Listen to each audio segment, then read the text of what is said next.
So now we're looking at the actual guard itself. Now, once again, the guard is designed to be a triangulated power, yeah? So that you're creating this shape in front of you that can redirect forces away from you, but can also crack through into an opponent.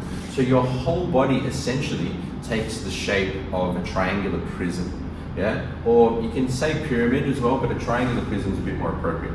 So if you come back here, Carson, for me please, and facing me through your stance and guard right now. So you'll see that from the stance, Carson has the toes and the knees triangulated. He has his elbows and hands also triangulated towards me. So he's like a triangular prism. So that's the kind of shape you want to have in mind, so that all of your body's power can kind of wedge in and crack through an opponent when you meet them. Now, thank you. Come back here. A bit of kind of just ideas around the stance and guard, like why do we keep our hands open? Why do you keep them on the center? You know, kickboxers are here, Muay Thai guys are here. Why do we have our hands here? And that's a good question, because this is designed for street combat. This is not designed for combat sports, where you have gloves, point scoring, a ring, you know it's one-on-one, so you want to, you know, if it's more of a sports combat situation, we're wanting to score points here. Yes, you are going for knockout shots, but it's a different context in that in street self-defense, you want to incapacitate your opponent as quickly as possible.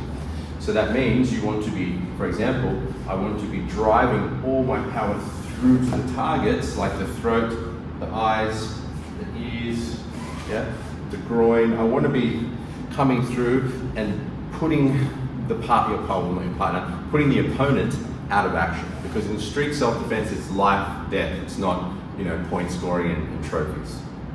So you're looking to come straight through and crush through with all your power to a small target, like the throat, like the eyes, like the ears, for example. Now, why do we use these open hands instead of closed fists as well? Because firstly, it's a longer weapon. So if you're using an eye strike, you've got more range. Secondly, it's easier to get through. So if I use a fist, that's a bigger piece of, bigger object to get through any type of guard. So it's easier to come through, yeah? And also, it's easier to strike into smaller targets. Like, you know, if he's got like no neck, he's just a massive guy with no neck and he's got a very small target, it's easier for me to hit that with an open bladed hand than a closed hand as well. And also you've got latching and control ability when your hands are open, and you can use the hands and fingers for control too. So there's a lot of reasons why we use the open hands in Wing Chun. Now, a couple of other, you know, ideas on that. So Carson also keeps his guard on, and it's so his triangulated guard, and he aims it. So facing this way. He aims towards my throat. So one of the ideas that you want to make sure you're aiming to the throat of your opponent. So even if the fingers aren't physically pointing there, so they're physically pointing up, he's still aiming at here. Yeah, so he's still targeting this area. Now, the reason for that is because firstly, this is a very vulnerable target. If you hit someone hard enough here, you're definitely going to incapacitate them. As opposed to some people just have super strong chins. You hit them there all day with a baseball bat and they're still not unconscious. So you target the throat as a good striking point, but also what that naturally does, it puts Carlson at the center. If you imagine a dartboard, right? So maybe you can face that way again with your guard up. Imagine a dartboard here, and this is the center of the dartboard. Carlson's limbs can now protect any incoming strikes, so facing me again please, any incoming strikes around the top, around the bottom, yeah? His hands are in the center of any attack points.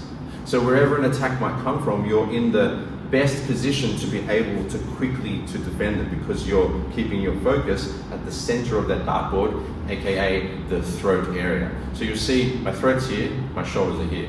So all of my attacks are going to originate from the shoulder joint towards the hand. See, from this line, my shoulder joint has to move to bring my hand to the target, right?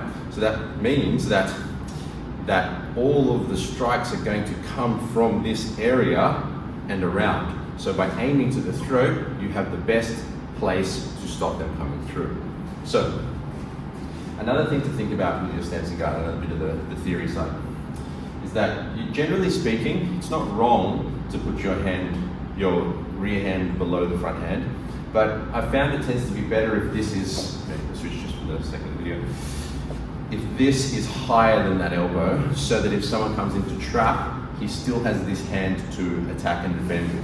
So, what am I saying here? Keep your rear hand, this isn't a hard and fast rule, but I say generally it's a good rule, higher than the elbow of the lead hand.